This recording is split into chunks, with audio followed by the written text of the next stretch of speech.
allons lire 3 endroits.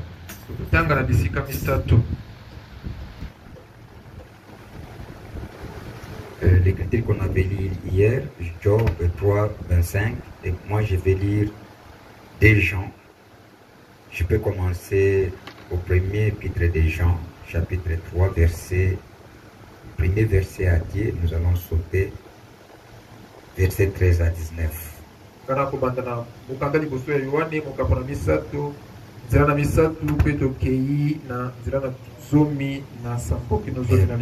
pas vous garder longtemps debout, je vais demander au frère de lire Job chapitre 3 verset 25. Nous lisons dans le nom de notre Seigneur Jésus-Christ.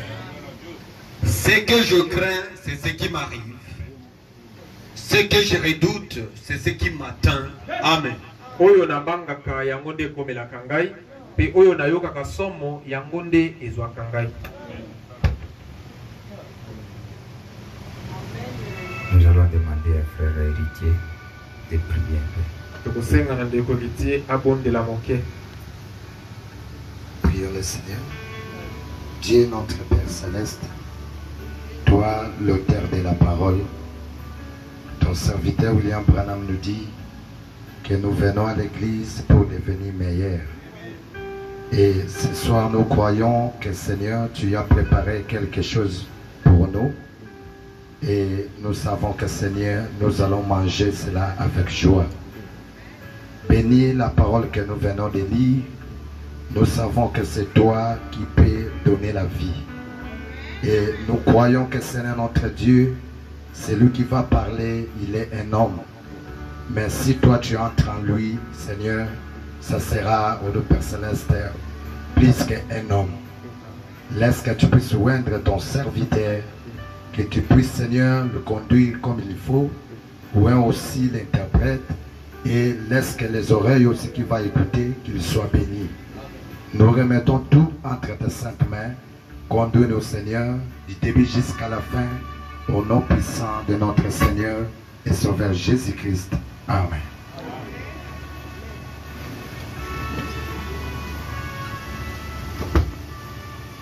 Allons maintenant au premier épître de Jean.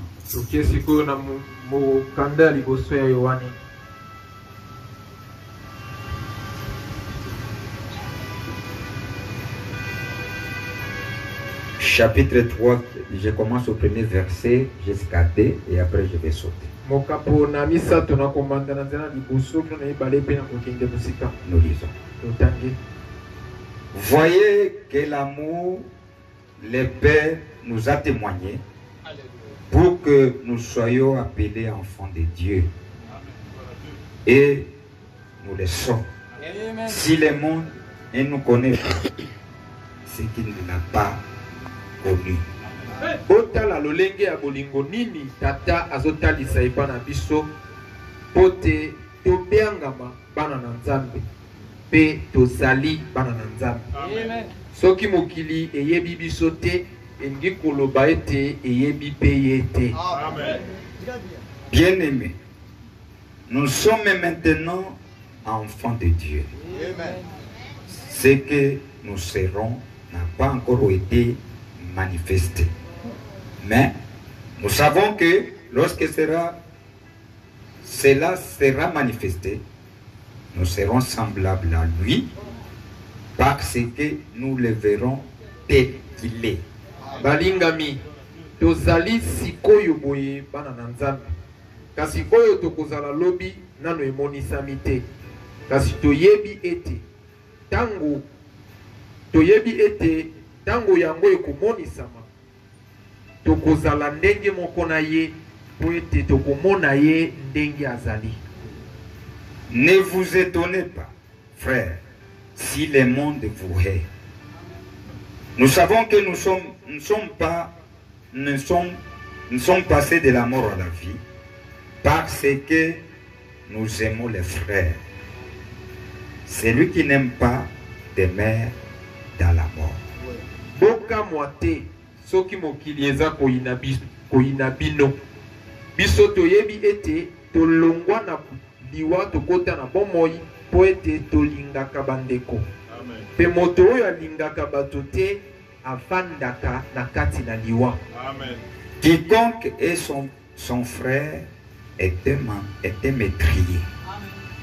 Et vous savez qu'aucun métrier n'a la vie éternelle demeurant. Moto nyonso oyo ayinaka ndeko na ye azali mobomi. Pe bino moko boyebi ete mobomi ata moko te bomo ya seko evandaka na kati na ye.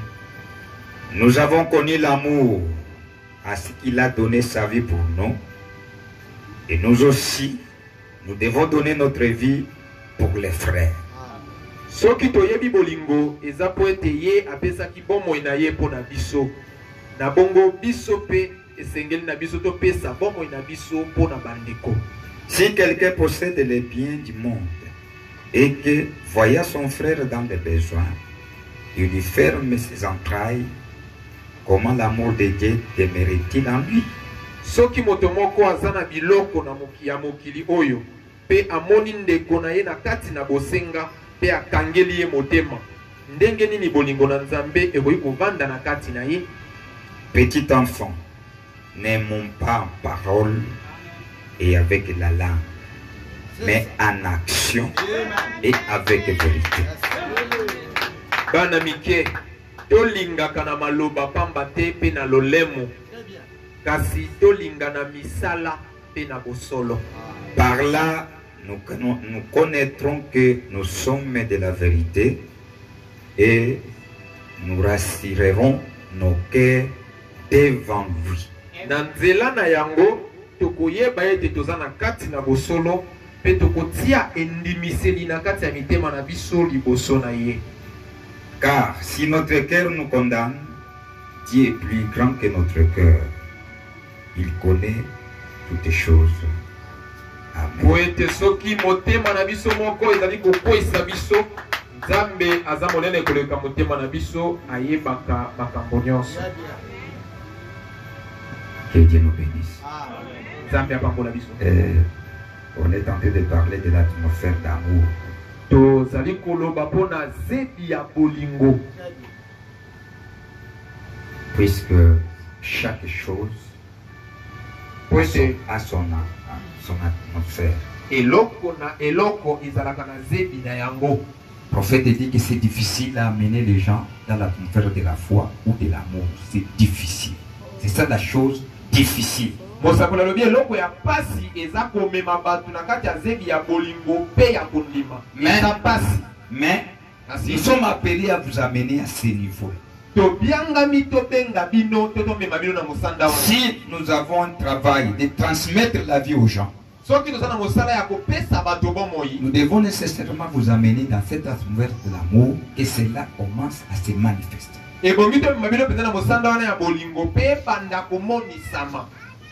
Puisqu'il y a la chose qui peut attirer l'attention de Dieu, c'est au moment que Dieu voit à travers son peuple manifestant tout ce qu'il a dit. Si le peuple ne manifeste pas cela, cela n'attire pas la pensée de Dieu envers nous. Ça sera difficile.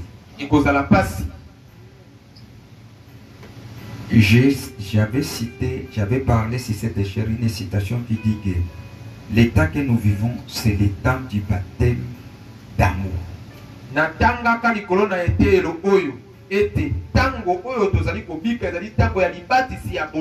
Vous savez, s'il y a quelque chose qui est important, nous devons toujours tourner par là pour enfoncer les clous, pour que cela puisse trouver la place dans le cœur.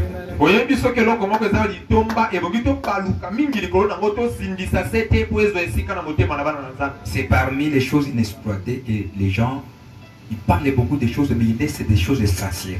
Les choses qui attirent Dieu au milieu du peuple.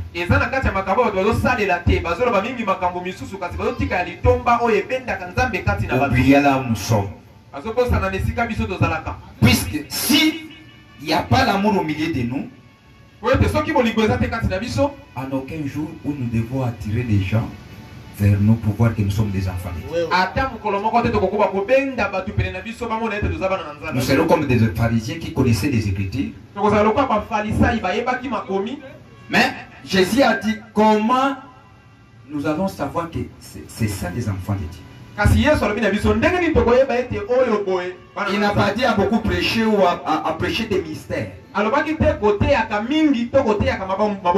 Ou de guérir beaucoup de malades. Ou amener beaucoup de gens à Christ. Il n'a pas dit ça. Il a dit que dès que vous aurez l'amour les uns des autres, c'est cela que le monde connaîtra que vous êtes mes disciples. Puisque l'amour, c'est sans Dieu. S'il n'y a pas l'amour, il n'y a pas Dieu. Et Satan ne peut pas avoir l'amour. L'amour est réservé seulement aux enfants de Dieu. C'est parmi les choses qui manquent dans le monde aujourd'hui. Et regardez maintenant quelque chose que Dieu a dit, que c'est celle qui va guérir la maladie qui frappe le corps de Christ. Les remèdes, c'est l'amour. Si cela est le remède, nous devons les chercher à tout prix.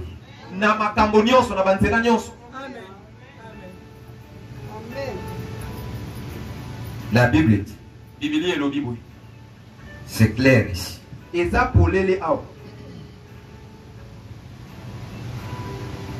Hier, avant que nous avons commencé, nous avons touché 3 choses qui cachent la divinité. Qui cachent la force d'un enfant adopté. À qui Jésus avait dit aux disciples que ces choses que vous avez vues, ne les parlez pas, il y aura des temps où vous allez en parler. Et à chaque fois où Dieu voulait faire une expérience qui était liée à sa mission, il élevait toujours ces 3 choses que je veux vous parler. Puisque Dieu est parfait en 3. Et lui, il prenait toujours ces 3 choses ici. Et au moment que Dieu a voulu adopter son enfant, c'était toujours ces 3 choses-là qui étaient représentées par des hommes. Puisque la force des enfants de Dieu réside dans des choses invisibles. Puisque Dieu est invisible, pour qu'il soit manifeste, il a cherché tous les moyens qui soient tangibles. C'est pour cela qu'il a pris la chair humaine. Les corps Jésus. De même, tout ce qu'il va faire, il a toujours besoin d'un homme. C'est cela qu'il prenait les 3 disciples parmi les 12. Il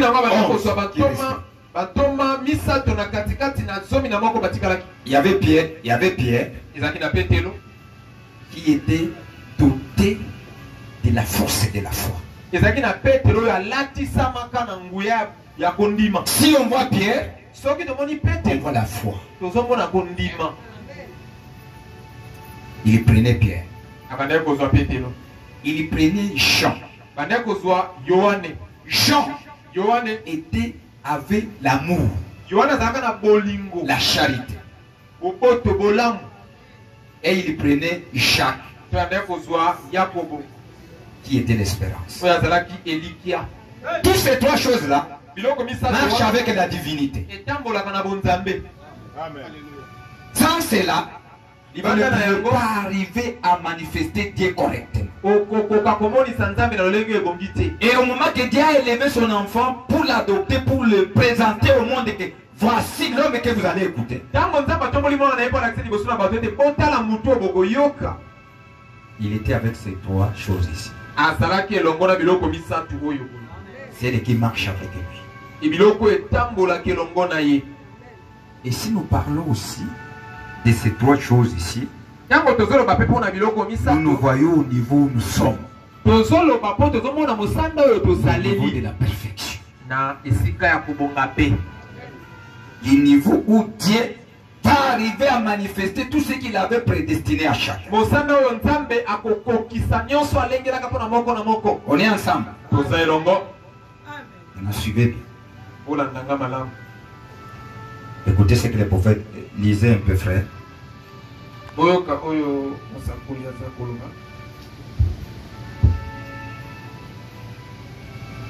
Si tu n'as pas la foi, tu ne peux pas plaire à Dieu. C'est difficile. Ça passe. Si tu n'as pas l'amour, tu n'as pas Dieu.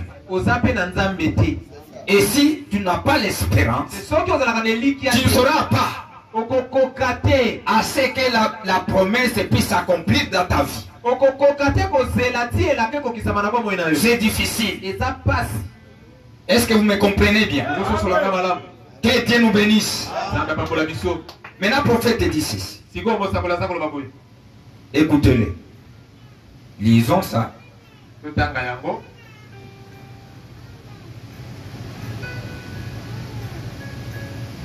Paragraphe 48 jusqu'à 49.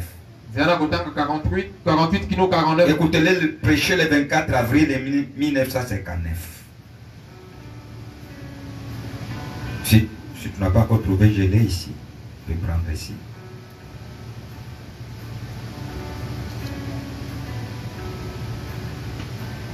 Que Dieu nous bénisse, mes frères. Amen. Je l'ai lu. Va chercher. Vous cherchez seulement les œuvres que j'ai fait, rendre témoignage de moi. Puisque moi j'ai déjà ça pour un peu gagner le temps. Prêcher le 13 avril 1951. Donc tu vas chercher ça au paragraphe 25. Je lis ce que le prophète dit.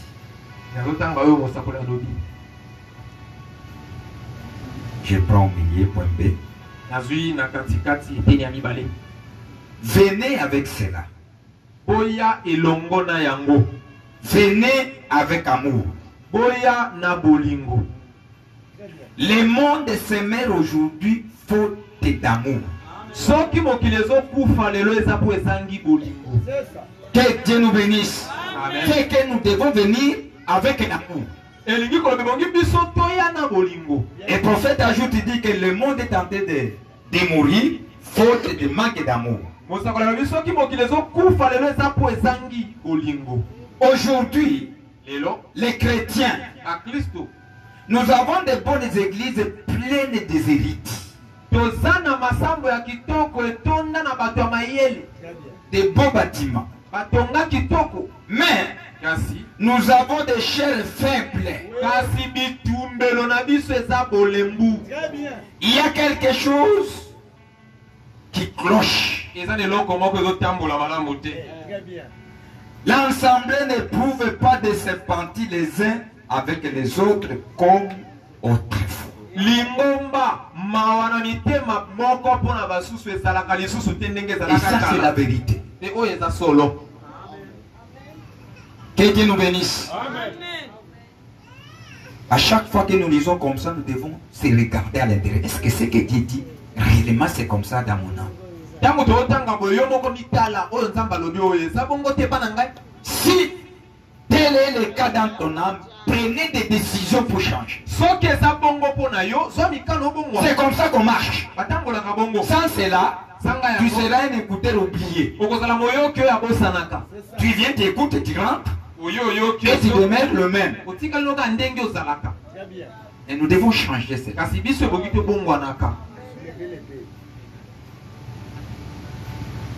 Il n'y a pas cette compassion les uns les autres.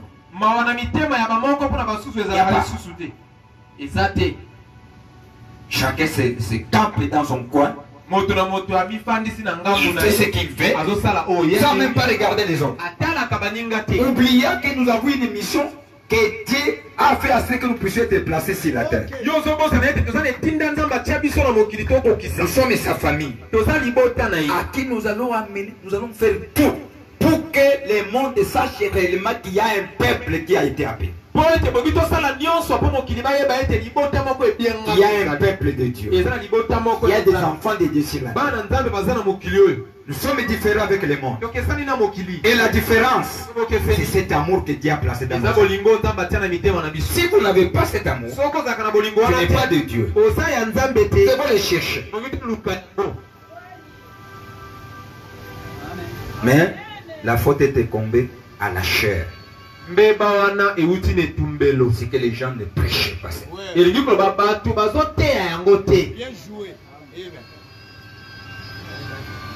Il y a quelque chose qui manque. Et le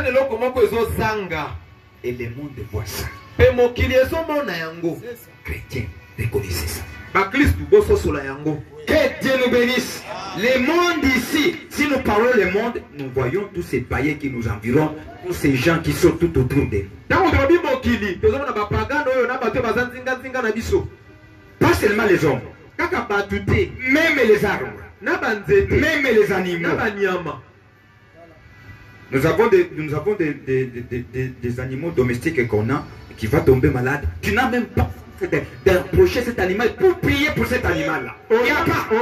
Tu n'as pas la compassion de la créature de Dieu.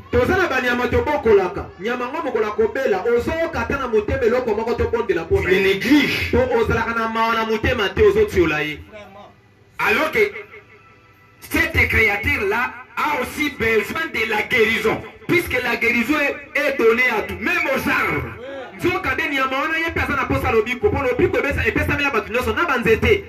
La mission dit que nous allons témoigner à toute la création. Puisque les gens aiment la popularité, c'est pour cela, depuis que nous sommes dans cette ville, je n'ai jamais vu une convention qu'on a dit amenez tous les animaux malades, amenez tous les chiens malades, tous les coqs et les poules malades, je veux prier pour eux. Je n'ai jamais vu ça. Et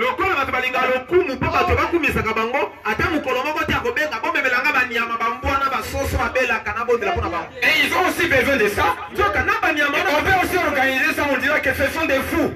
Alors que c'est la parole. Que Dieu nous bénisse. Que Dieu nous bénisse. Ils ont aussi besoin de ça.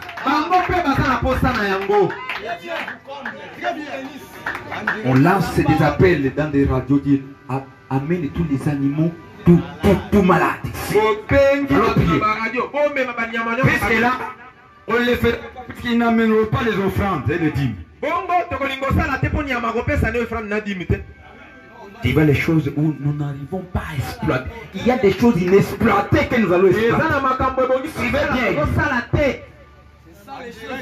Puisque la Bible est prophète dit que nous allons accomplir toute la justice. Toute la parole. Pour être en unité avec Dieu, nous devons accomplir toute la parole. Nous avons des exemples ici dans la Bible où les gens ont prié pour les chevaux.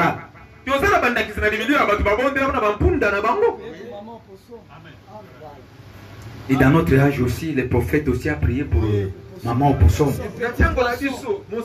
Il a guéri les petits poissons aussi. Et nous aujourd'hui. Que Dieu nous bénisse, ma frère. Des choses inexploitées. Manque de l'amour.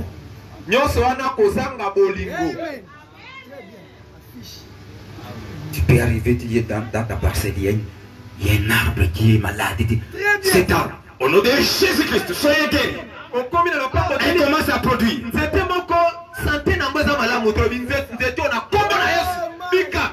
Il y a un frère ici dans cette église a élevé cet arbre. Il s'est dit non.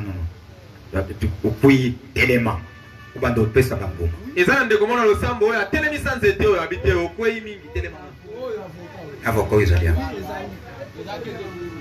C'était parmi l'inspiration des prédications, si vous n'oubliez pas, les gens qu'on a commencé avec. Je vous avais prêché que nous devons accomplir toute la justice de Dieu. Nous devons aussi prêcher ces messages à toute la création. N'oubliez pas aussi les animaux, les arbres et autres.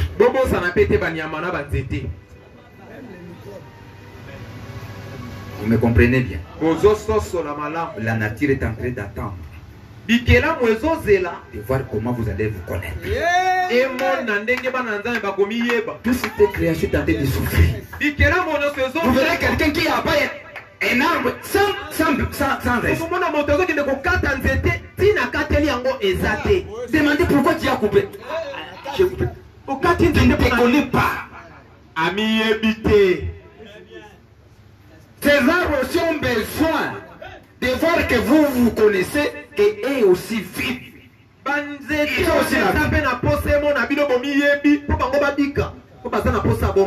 On n'a pas l'amour. Il n'y a pas. Ce n'est que l'amour filéo. Vous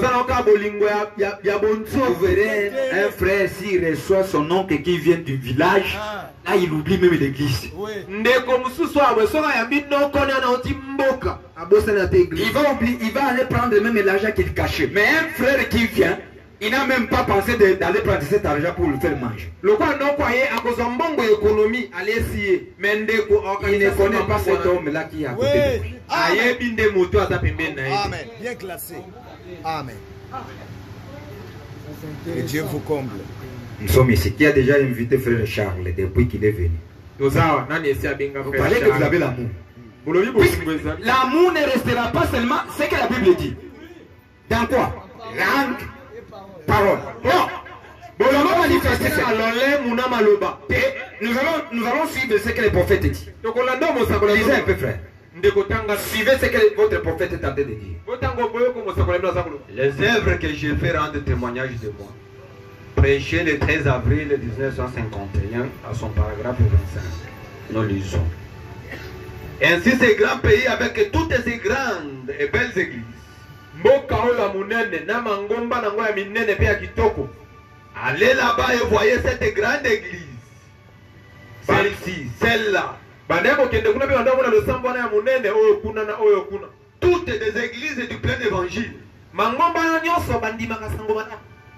Si seulement vous pouvez vous unir, oh là là là là. Eh bien, il y aurait un tel réveil qui balayerait Phoenix ici. Bien. Vous vous êtes isolé en quittant un petit groupe. Bien classé. Bien. Vous vous êtes isolé en quittant un petit groupe.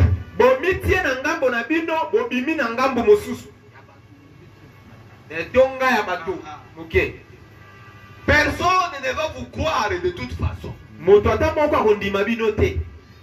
Et les gens ne devraient pas le faire. Je ne le ferai pas si j'étais un pécheur. Je ne vous croirai pas. Non, monsieur. Quand vous parlez de l'amour de Dieu, c'est là où il y a un point que j'aime que vous puissiez. Quand vous parlez de l'amour de Dieu et que vous ne le manifestez pas, alors je pense que vous le reconnaîtrez. Vous parlez de quelque chose que vous n'avez pas. Que Dieu nous bénisse. Si nous pouvons parler de l'amour et que nous ne manifestons pas cet amour, c'est que nous parlons de quelque chose que nous n'avons. Si nous parlons de cela, nous devons réellement manifester cela. Et l'église a besoin de cette baptême de l'amour.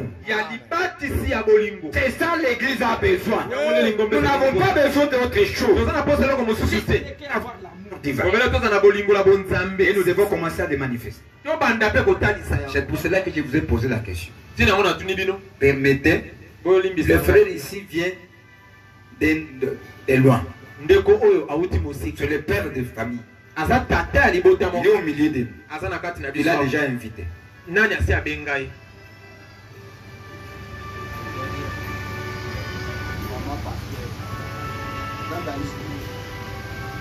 Nous voyons seulement deux. Tomonika maboko mibale. Et les autres. Bongo basusu.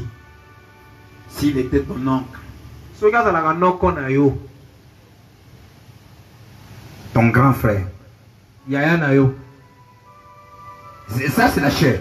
Wana musuni te. Que Dieu nous bénisse. Zamba pambola bino.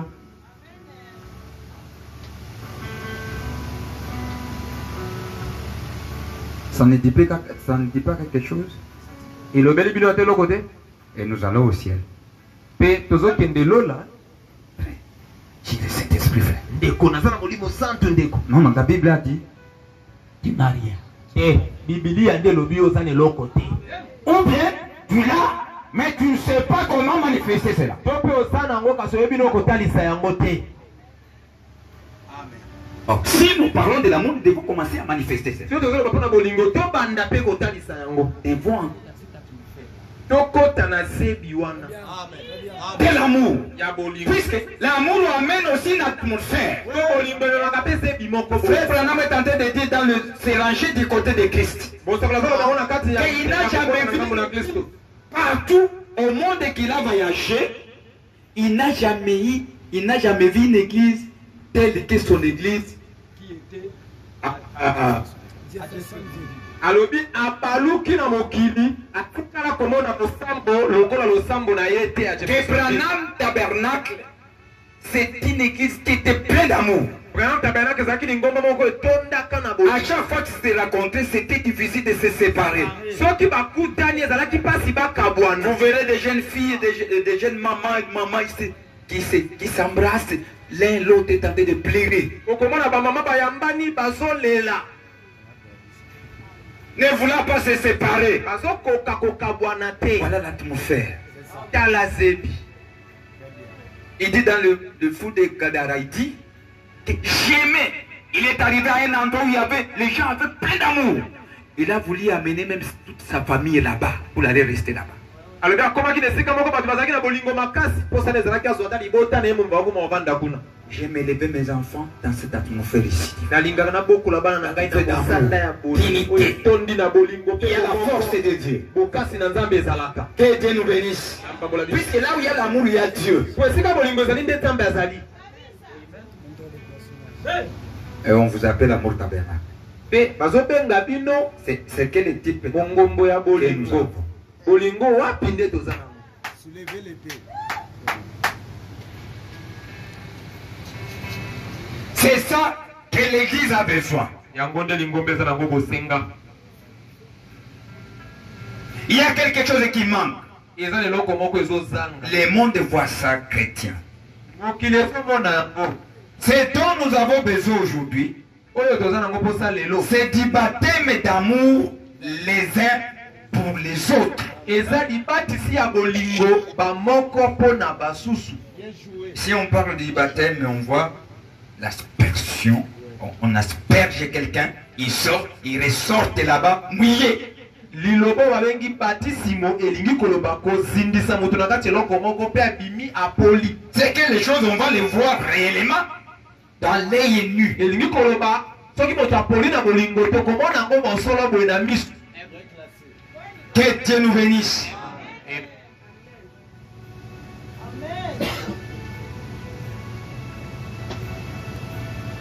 L'église a besoin du baptême d'amour les uns pour les autres. Lingombe eza na posa ya batisimo ya bolingo bamoko mpona Et là, il basusu. dit, à ceci, Na oyo boye tous se connaîtraient que vous êtes mes disciples. bato nyonso bakoyeba ete boza bayekoli. Si vous avez l'amour les uns pour les autres. Soki boza na bolingo bamoko mpona basusu. Aucun homme n'a un amour plus grand que celui que de donner sa vie pour ses amis. Moto moko te aza na bolingo eleki monene lokola kondima kopesa bomoi na yo mpona baninga na yo. Écoutez-les. Oyoka ye. Il était le seul qui pouvait faire cela. Un ange ne pouvait pas le faire. Rien d'autre ne pouvait pas le faire. Mais il l'a fait. Vous n'avez aucun droit d'écouter autre chose que lui.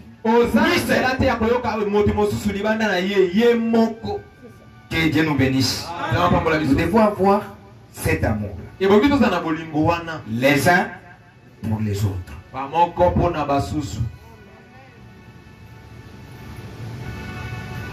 Qui est prêt?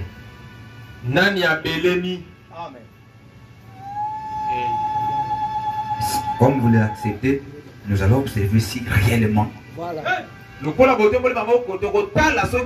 entrer dans cette atmosphère-là. Puisque la Bible, le prophète nous a dit que tout c'est à nous. Tout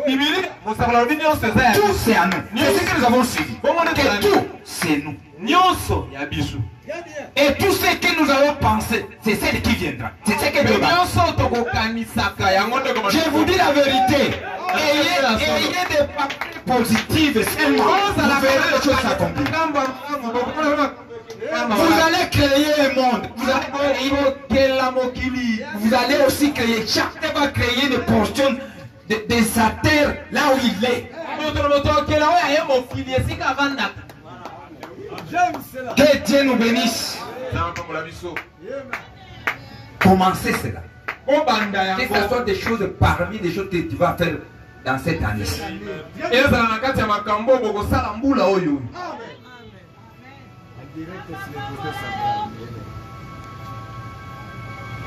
Il dit, nous ne disons pas des histoires, mais nous disons des choses que les autres ont vécues ça. Prenons la Bible. Il y a des témoignages de quelqu'un ici que Paul a témoigné. Deuxième épître de Jean. La Bible dit ceci.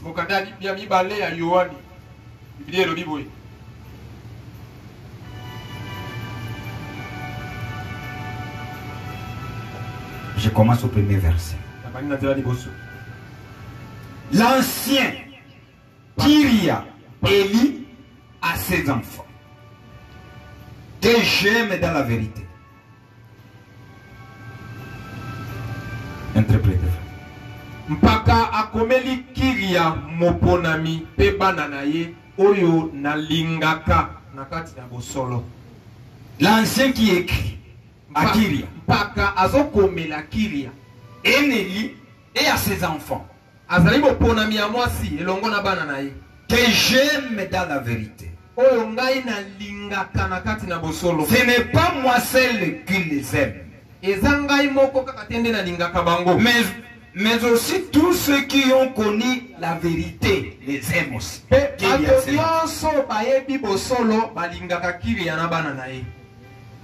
Pourquoi? Verset 10 dit, à cause de la vérité qui demeure à nous et qui sera avec nous pour l'éternité. Que Dieu nous bénisse. Il y a quelque chose que nous racontons à l'éternité. Que Frère Branham est allé raconter cela. Là où il est allé. Qu'est-ce qu'il avait vu? Il avait vu que ce n'est que l'amour. Il dit que là, ce n'est que l'amour.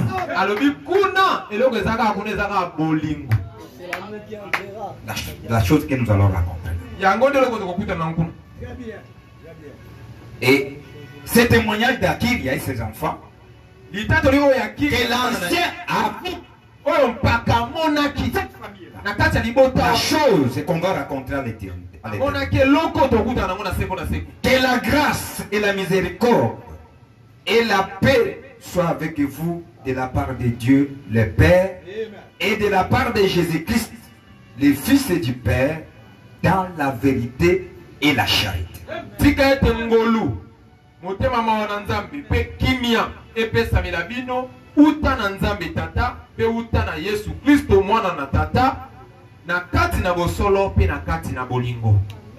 L'ancien continue à ajouter à dire, J'ai été fort réussi de trouver des tels enfants qui marchent dans la vérité. Alobi, nasepelaki makasi tango na kuti bana na yo bazotambola na kati na bosolo. Quel est bosolo? Suivez. Selon les commandements que nous avons reçus du Père. Kokokana na mobeko oyo tozwa uta na tata. Et les commandements qu'ils ont reçus, le prophète dit que c'était le 11e commandement. Mobeko bazwaki mosakolo lobe ezalaki mobeko ya somi na moko. Quoi? Aimez-vous les uns et les autres. Bolinganaka bamoko pe basusu. J'avais vu ça. Namonaki yango. Que tes enfants et toi-même marchent dans ça. Et maintenant, ce que je demande à Kyria, non comme de prescrivant un commandement nouveau, mais de celui que nous avons eu dès le commencement. C'est que nous nous aimions les uns et les autres.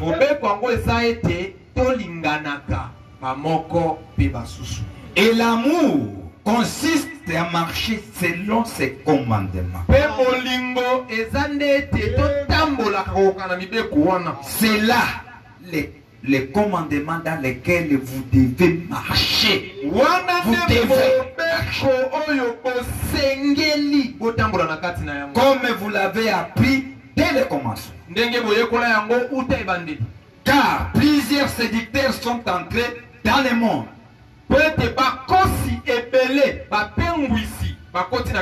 qui ne confessent point que Jésus-Christ est venu en chair.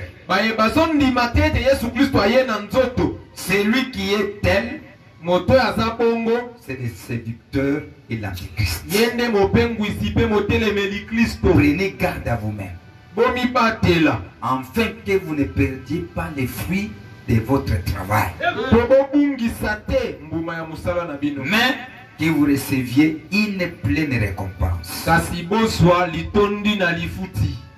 Que Dieu nous bénisse. Amen. Que Dieu nous bénisse. Nous devons demeurer dans cette doctrine de Jésus,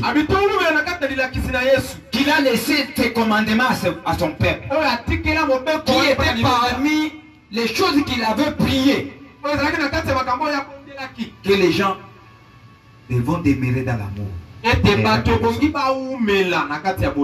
choses que nous ne voulons pas exploiter. Vous savez, si vous avez l'amour, là où il y a l'amour,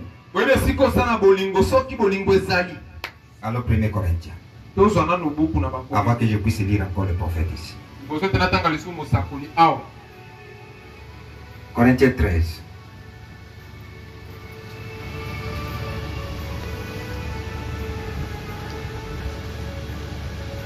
Regardez.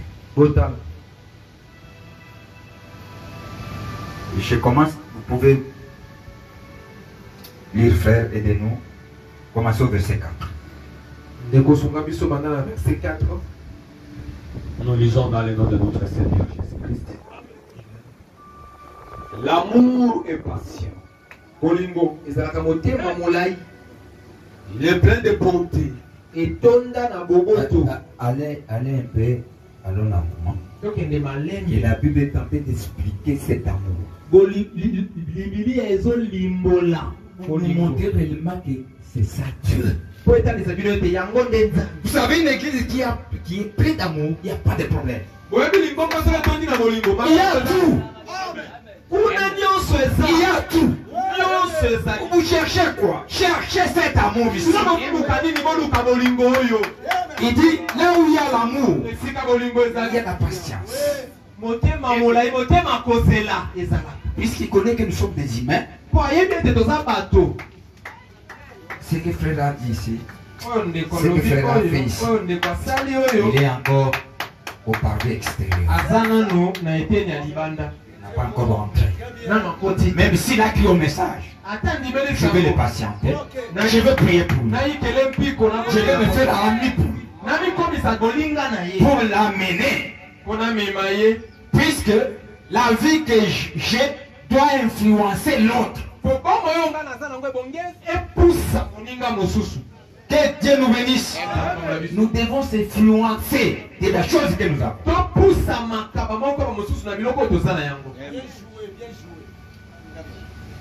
Que Dieu nous bénisse. Là où il y a l'amour, il y a la patience. Il est plein de bonté. Vous connaissez Boboto, ma frère? Oui. La bonté. Boboto. Là où il y a l'amour, il y a la bonté. Boboto et Sali. Qui a bien compris ça? Vous savez, beaucoup de gens vont regretter pour rien. Et de chercher les algèbres alors qu'il y a les ABC. Recommençons d'abord avec ça. C'est cela que nous verrons que vous avez raté Dieu. Très bien. Si vous avez ça, vous avez Dieu. Vous pouvez connaître tout. Si vous n'avez pas l'amour, c'est rien. C'est ce que Paul dit. Tu peux même faire attirer même le feu. Si tu n'as pas l'amour, c'est rien. Amen. Tous les mystères. Très bien. Il faut chercher de bonnes choses à chercher. Nous aimons ce que j'ai commencé. J'ai aussi commencé à prêcher. Est-ce que vous avez déjà l'amour? Puisque tu vas en prêcher, tu vas raconter quelqu'un qui va te frapper. Te donne le coup.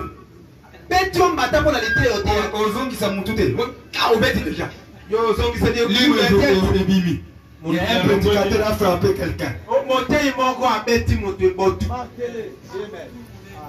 Cherchons d'abord les choses. Racontez d'abord la colonne de feu. C'est cela que vous aimeriez maintenant monter sur la chair. Puisque nous devons prêcher nos vies. Pas aimer à prêcher les autres alors que commencez d'abord à se prêcher toi-même.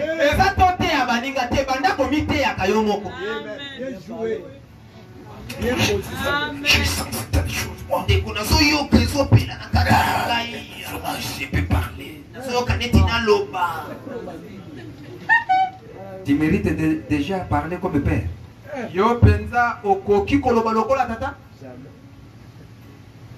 Laisse assez qu'on puisse se mettre à côté de toi un précepteur. Soulevez l'épée. Très bien.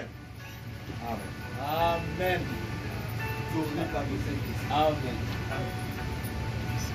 Amen. L'amour n'est point envié. Bolingo ezalaka bilula lulate. Là où il y a l'amour, il n'y a pas des envies. Et si bolingo ezali bilulela ezalaka te.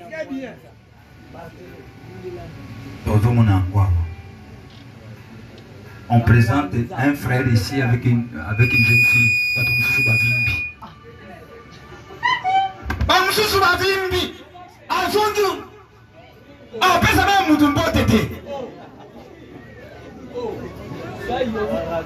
Attends ton temps. C'est là tango na yo. Comment on fait? Vous faites boni. On peut se battre sur un bord de boni. On peut se battre. Toyaka ke kobala nawa. Toyo kuluka nini? Nzambe. On est venu chercher d'abord Dieu. Dès qu'on a Dieu, c'est cela que le mariage arrive. Oui. Ah oui. Toyo kuluka mabala. Non, non, vous êtes très vigilant. Bana zo bonde resulté. Soko bandi kuna libanda yebake awo yozwa kala. Demo ko kima. Na yoki kaka kuna bubanda kilibanda kuna oye kaka. On nous a déjà dit ici que la chair est faible. On a déjà dit ça.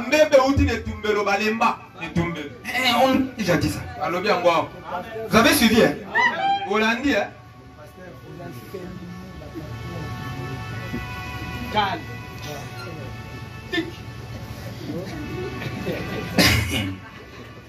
Là où il y a l'amour, mes frères. Puisque on est tenté d'être. J'ai au bureau là-bas. Je l'aime. Je l'aime.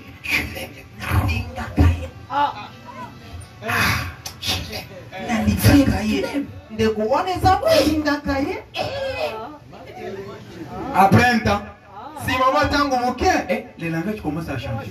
Il le veut comme au bon. Pas toi, vous avez sous le téléphone. Non, non, revoyez bien vos expériences. Puis nous, vous avez déjà vu là. Le téléphone est la connexion. C'est que pour vous, la carte a bien mis mal. Ceux qui m'ont commenté la tango, il n'y a pas de problème. On a eu la mot qui est-ce qu'on l'a dit déjà? Ne kosala lo kambongo ndakino koko tena ndako. Oh la liga usolo tai. Na o bandoto tete. Lo taki Fred Maka. Bandoto wane zawa. Bandoto zawa. Tifo mo taka bango. Elo papa, elo. Na la kiti. Na o lo taka Fred. Na o pesa lo boko. Tete benissimo ça. Tamba Pambola, c'est mon frère. Wana Pambola, tu l'as rêvé. En tout cas, Wana madame.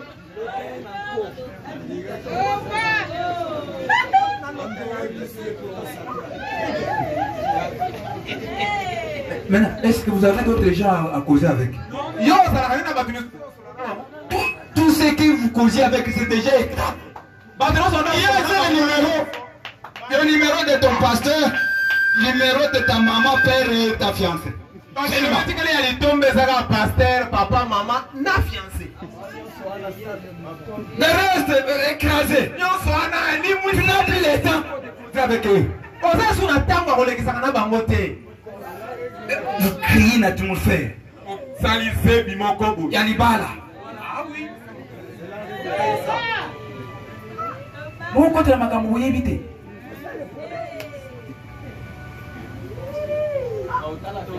Mes frères, peut-être que vous ne connaissez.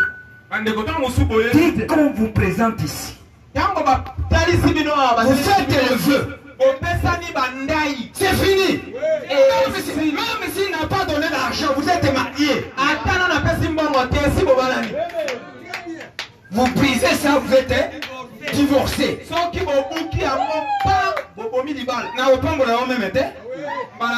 Même les ans à question. Il faut beaucoup que le prophète dise, vous pasteur, que vous puissiez prier beaucoup pour avoir la révélation de tous ces divorcés si vous y entrez. Ils sont pardonnés.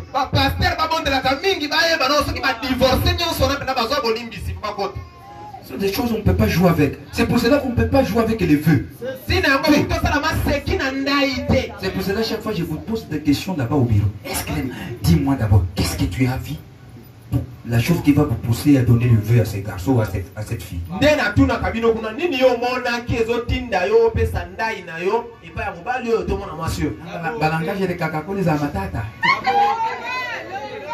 Et même peut-être à jour les sous qui tout ça là, les sous.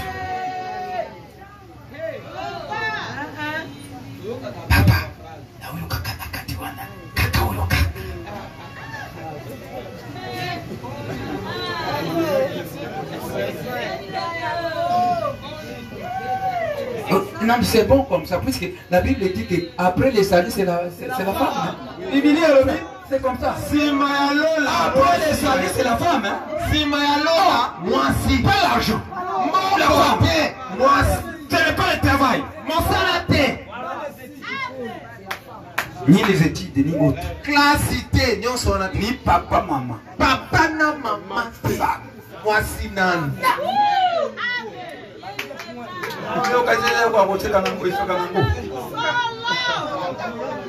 Maman ya banana la mère de tes enfants. Cette fille là que tu vis à côté de toi là. Elle cache des vertus que toi tu vas transmettre pour que le monde puisse voir. azobomba biloko ya malamu oyo mlobi ekoleka na nzela na ye po ebima na mokili. Que Dieu nous bénisse, mes frères. Aujourd'hui, moi, je parle de Kangama Nango Kitoko. Il y a un message pour nous. Kangama. Bien.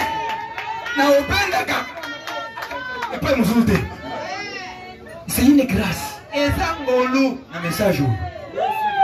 Kangama. Bien. N'a avoir un garçon né de nouveau dans ce message.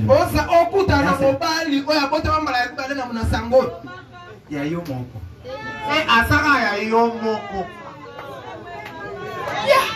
il y a eu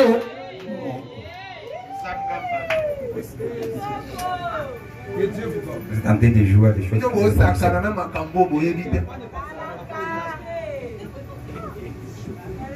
La charité n'est point envieuse. Bolingo ezalaka bilula lulate.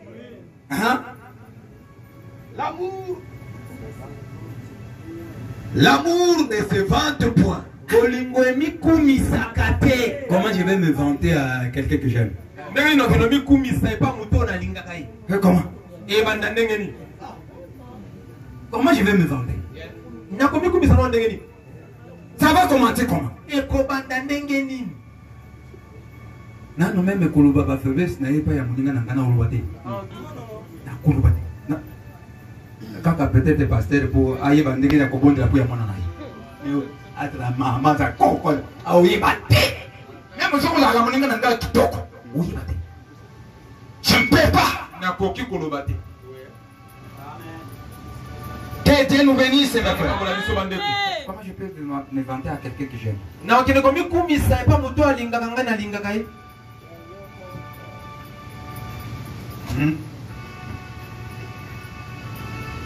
Il ne savent le point d'orgueil. Avimba kanalolendo te.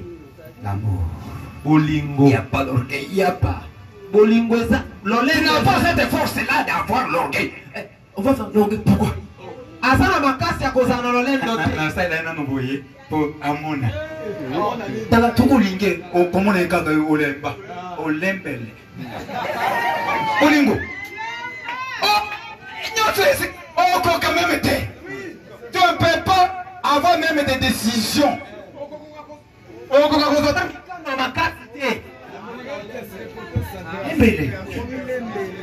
L'amour, mes frères, si on s'aime ici, c'est l'amour divin.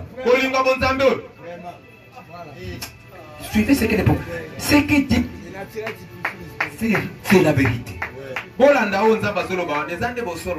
Essayez de vivre cette expérience et vous verrez.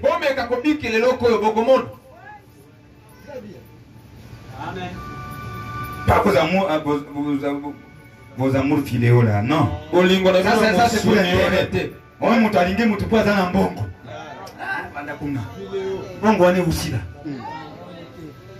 Oui, vous savez, il est licencié. Oyebi atanga mingi azana diplôme à licence. Obani bongo ale. Moi fièvre vous akena. Ou bien atangi même musala. Ensuite, akena va rejeter. Akena va rejeter. Akena va rejeter.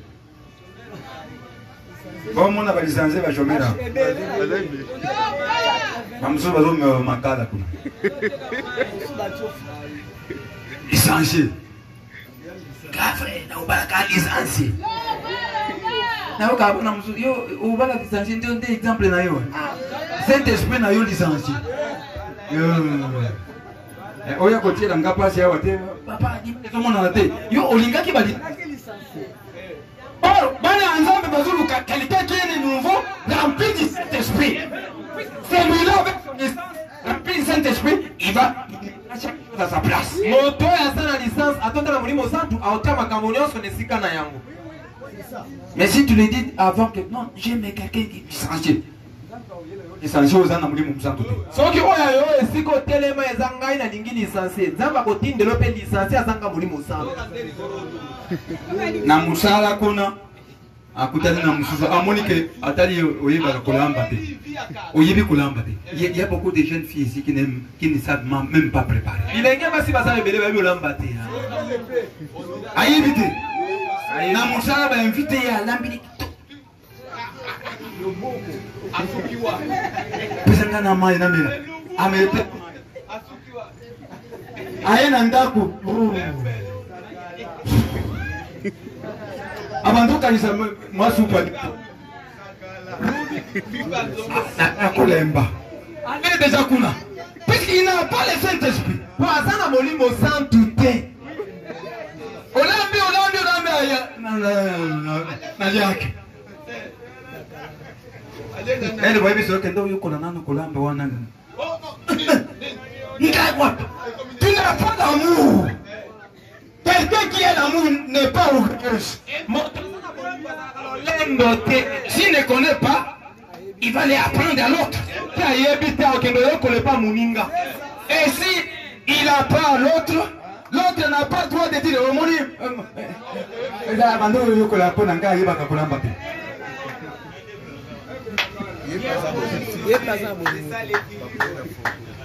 Que Dieu nous bénisse, mes frères. C'est ça la chose. Très bien. Non, il faut qu'il y ait bakulamba. Oui. Oh, la canine. Ya. Au moins que oye nanda kwa mutumuni. Awa. Ndi mukuru na banduke de kuna na yiba kulamba ndika sala kawa. Mutunda lolendo. Oye bien le côté. Lewe mutazama bila mbani na yeye mtamsa alamba kuna. Oyebi te sika na yo yebi yango te. Oyebi te musala na yo na ndako oyebi te. Na ndeke obala ki oyebi te. Désordre côté na foyer. C'est pour cela qu'il n'y a pas de bénédiction. Les gens ne connaissent pas leur place. La civilisation nous a ensorcelés. Dieu nous bénisse, mes frères. Nous devons avoir cet amour de Dieu. C'est ça l'équipe.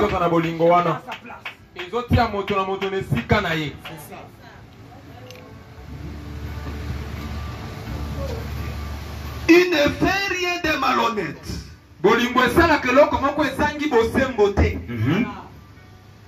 Il ne cherche pas son intérêt. Il ne s'irrite point. Il ne s'irrite.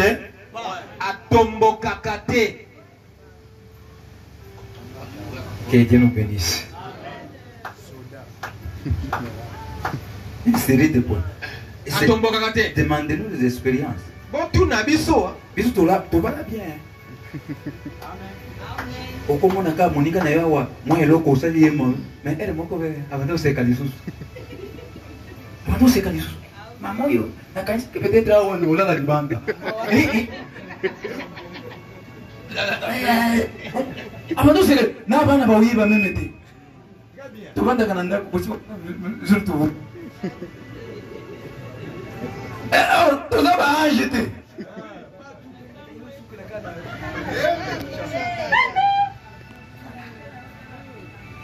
Oui, il va venir jeune. Sali moi et l'autre batimio son amba il faut pas y aller. Bozu angulo yetu zwake wapi? Oya bino yelo bota batala miso, bota letiba. Atamba.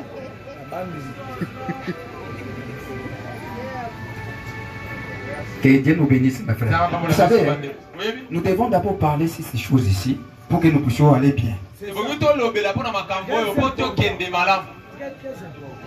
Si nous parlons de l'amour, nous devons d'abord commencer à manifester cela dans nos maisons. Si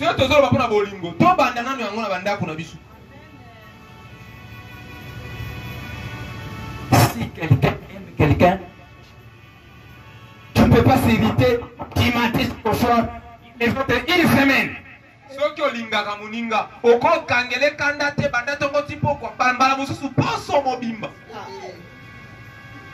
On a pas tenu ce pays, ils ont tambouré. Tout le monde est au courant ici, les choses ne roulent plus. Mais ce qu'on va là, on a tourné mon nom, on s'en trouve même été. Au couillé, bateau. Je vous dis, au couillé, bateau. Dès nos jours là, t'as là, non, papa, non, maman. Pour au monde, à tout, quelque chose. Non, voilà. Oui, mais n'est-ce pas ça? L'enfant n'est pas loin de son père ou de sa maman. Je vous dis, nous savons qu'il y a des influences. Il peut avoir une influence extérieure, mais ça n'a pas la force. Cette influence-là n'a pas beaucoup de force.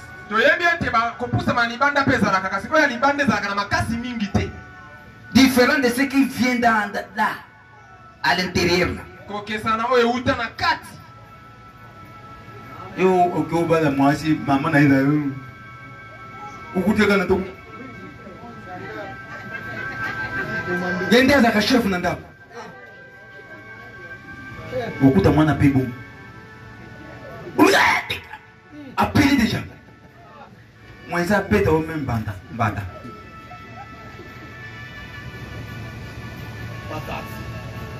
Je ne suis pas en dehors de ce que vous tentez de vous plaire. Parce qu'il y a beaucoup de jeunes qui nous tourmentent et ils veulent marier. Beaucoup ici.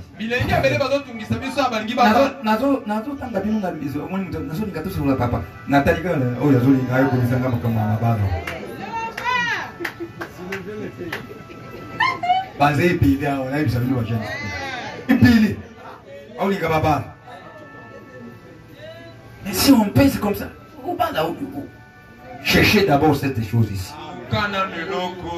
Pour supporter cette fille de Dieu. Pour supporter cet enfant de Dieu. Cherchez d'abord cet amour divin.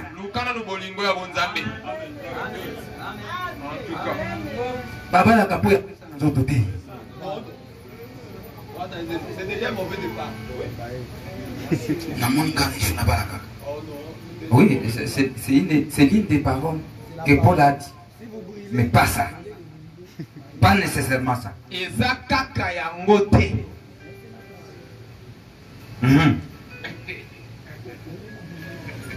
L'amour ne soupçonne pas le mal. C'est ça la maladie ici. Là où il y a l'amour, il n'y a pas de soupçon. Mais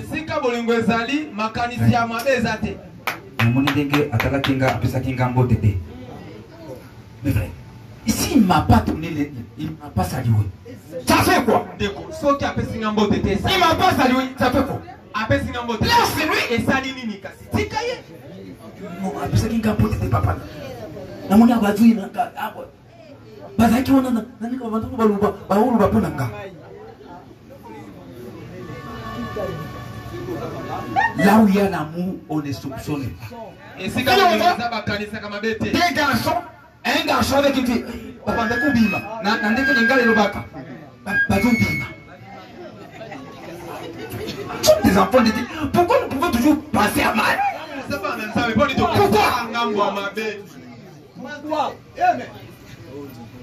Pourquoi toujours à mal? Ça montre qu'il n'y a pas l'amour.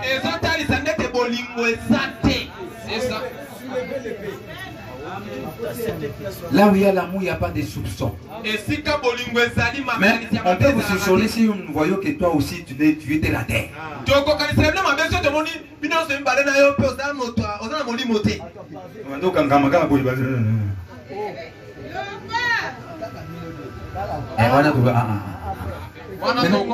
ne dois pas soupçonner, je veux des frères.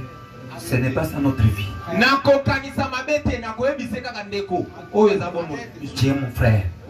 Avec ça, non. Avec ça. Ce n'est pas bon. Et on avance. Maintenant, on s'est dit bon, ce n'est pas ça. Si tu as déjà, tu l'as déjà aidé, c'est tout. Tu oublies. On avance. Ce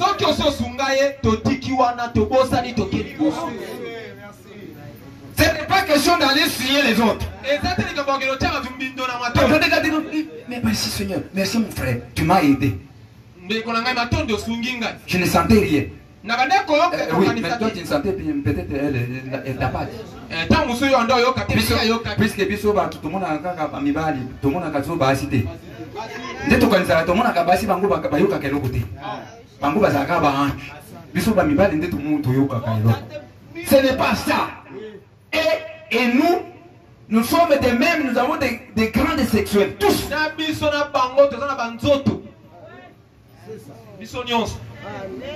Tout le monde. Même si tu es rempli du Saint-Esprit.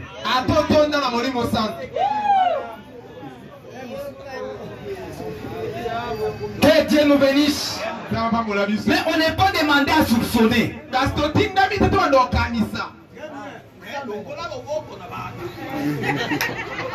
Oui. Allez.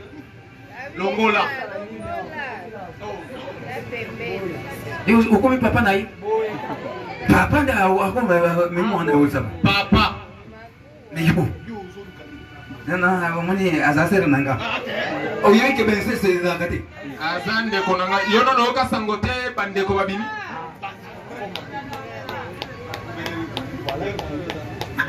Tout le monde occasion m'a bête. Ah, c'est que tu fais là. Ce n'est pas bon.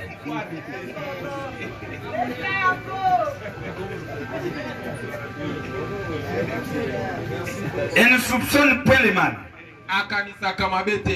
Elle ne se réjouit point de l'injustice. Mais elle se réjouit de la vérité.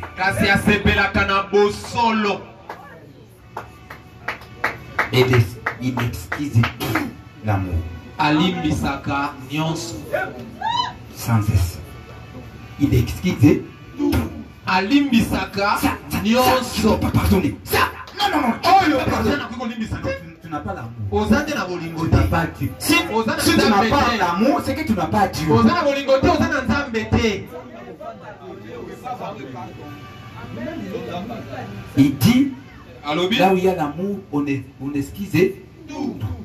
Alimbisaka nyonso. Il croit tout. Animaka nyonso. Frère, il y a quelque chose qui me parle. Il y a même des gens qui doutent.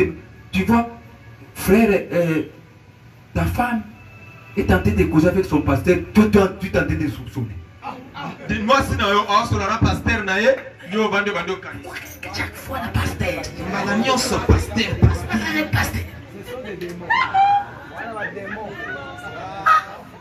Jusqu'à ce niveau, vous créez même dans la famille, et les enfants, et maman, tous comment? Na maman na bana basi ba comment banga pasteur.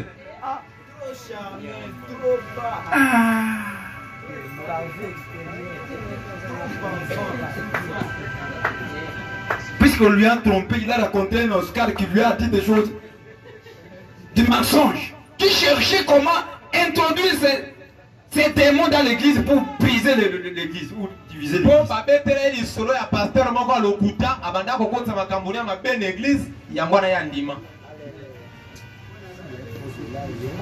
Que Dieu nous bénisse, mon frère. Arrivez jusqu'à cela.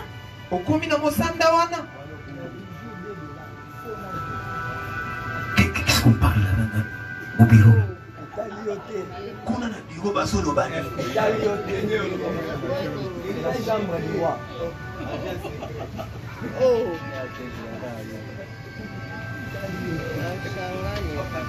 Le Saint-Esprit va te regarder ce monsieur.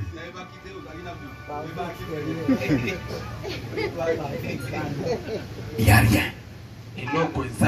On ne se trompe pas.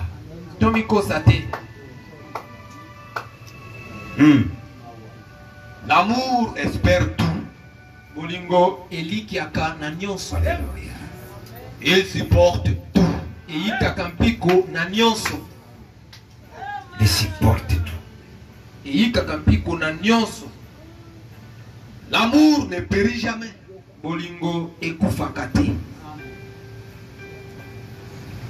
Que Dieu nous bénisse, mes frères. Amen. Voilà le chalet que nous allons chercher. Tala moto tokoluka cet amour ici, bolingo oyo dans cette année. na mbula Le oyo. prophète dit ceci. La Bible déclare, Biblia eza koloba vous êtes les sels de la terre. bozali mungu ya mabele. Le sel est un conservateur lorsqu'il entre en contact. Mungu ebatelaka soki ekoti neloko. Dès que nous entrons en contact avec Dieu, nous allons conserver ce qu'il est en train de nous. Tina boyoka na nzambe tokobatela oyo tozalaka na yango. C'est là que l'église se trouve.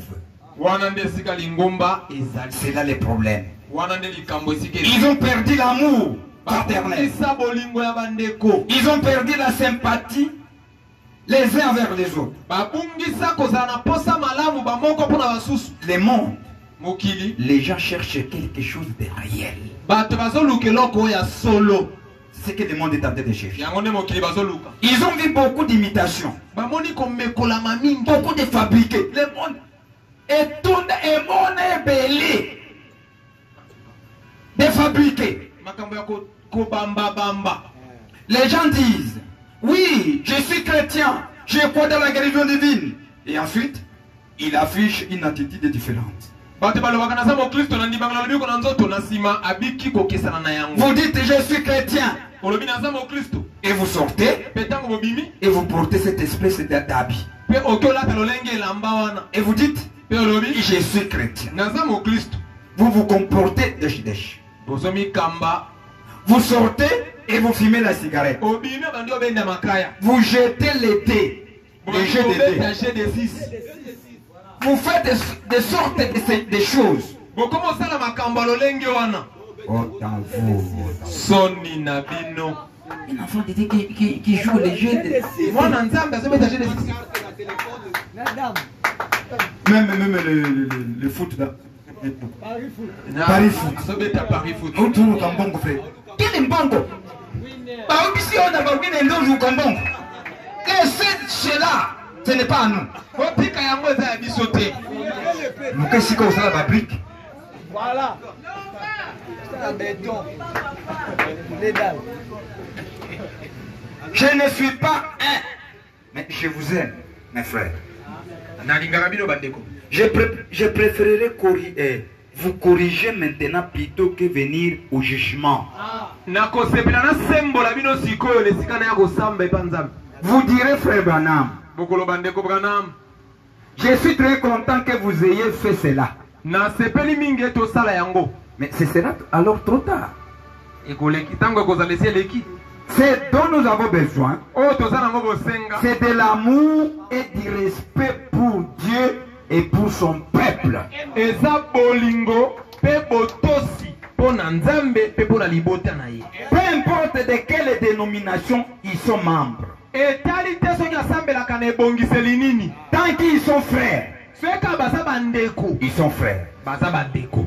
Nous avons besoin de nous aimer les uns les autres. Toza na posa tolinganaka bamoko pe basusu. Et l'amour rétablira les contacts là où il n'y a rien d'autre qui le fera. Bolingo ekozongisa boyokani epai wapi eloko moko oyoka kozongisa boyokani wana eza te. Que Dieu nous bénisse. Zampambola biso. C'est l'amour qui va rétablir cela. Bolingo nde ekozongisa yango. Merci. Matondi.